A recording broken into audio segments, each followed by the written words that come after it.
I'm Carol Howard, and I'm here with Officer Barlow Hello. of the Kalamazoo Police Department.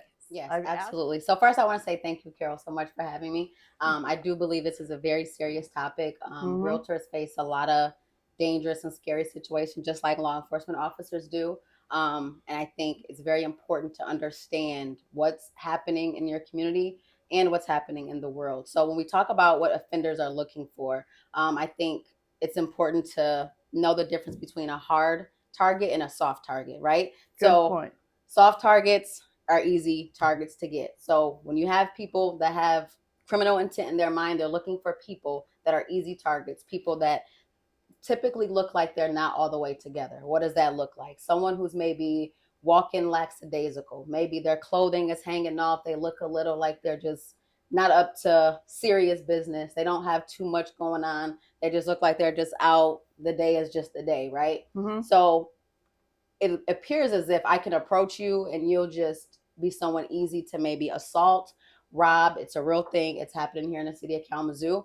Versus like a hard target, someone that walks with attention. They're walking with their head up. Soft targets, a lot of times they're walking, they're looking down, they're in their phones, looking anywhere but up and alert to what's kind of going on around them. So it's important to steer away from that. And when you're out in the public eye, making sure you're walking with intention, you look squared away, make sure your clothes are neat and nice, and you're panning the room. Pay attention to who and what's around you. If you're not in that type of realm, it makes it easier for someone to easily just come up and say, "Hey, what do you got going on today?" "Oh, nothing." And then that minute you break eye contact with them, they might just hit you. They might just try to grab the bag that's holding on your arm or whatever. It just makes it easy to knock you off your focus because you already look unfocused. So then that person can carry out whatever type of criminal intent they have in mind.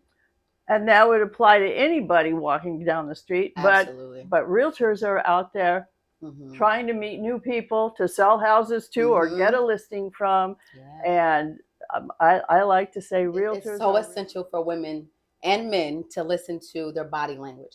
I harp a lot on that because it's very similar to going to certain calls for service that are dangerous calls, right? A lot of times your body will tell you something isn't right before your brain can connect the dots, right?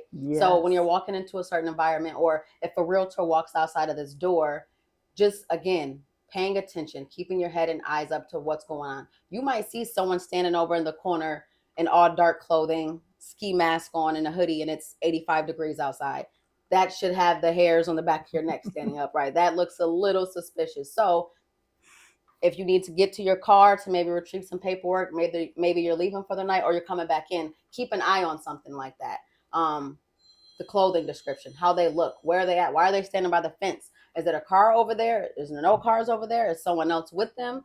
Ask questions. We get paid to be curious. So during our investigations, I'm asking a million questions until stuff starts to make sense. You should have the same mentality, right? So if you're looking at this person, paying attention to their body language while you're progressing towards your car. Mhm. Are they starting to move? Are they coming your way? Do they look like they're coming towards you, going away from you? Those are all things to keep in mind. If you know you don't have what some people carry, a pocket knife, mace. If you know you don't have anything on you, you can have your keys, stick them in your hand, and you hold them and keep the sharp parts poking out just to keep it down by your side, and just again, walking confidently, look like you know what you're doing and you're going to defend yourself if danger does approach.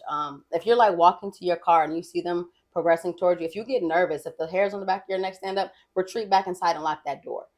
There's no harm in doing that. Or if you feel safe enough to walk across the parking lot, get in your car and hightail out the parking lot in the opposite direction. So those are kind of cues to look for, considering what time of day it is. Mhm. Why would you be out here this early? We closed 5 hours ago. You Mhm. know, Mhm.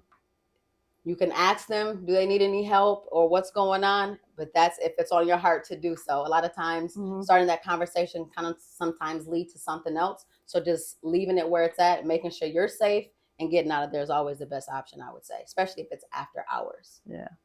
One of the things I've always thought too is that your voice is really a good Oh, yes. is a good defense, Mm-hmm. because the number of I've experienced this, the Mm-hmm. number of people who expect a small, nice looking, sweet looking person to turn around and said, I said no, Mm-hmm. that stops them gives you the time to get the heck out of there. It does, and it alerts others. People do. That's a misconception. Small woman, and you're a woman, so you don't You're gonna have be much sweet. Yeah. much projection about you. So again, back to the scenario in the parking lot. Say a realtor is leaving after hours and someone's in the parking lot, and you might be a little apprehensive, and they're progressing towards you. Hey, what are you doing over here? Can I help you with something? No, get back. There's like target words that you can say to.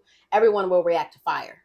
Sometimes people won't necessarily react to help, but just any type of verbiage, really, just get it out there so people can hear. That alerts others who are nearby, and they'll start looking, and then, oh, too many eyes are on me, let me get out of here. Yeah, they don't want to get caught. Essentially, yes, exactly. So, and if you're wrong, Mm-hmm. if the person really isn't looking to hurt you, you can apologize later. Yes, and most people are reasonable, and they'll be okay with that. But if not, it's better to be safe than sorry, for sure. I appreciate that. Yeah. Okay.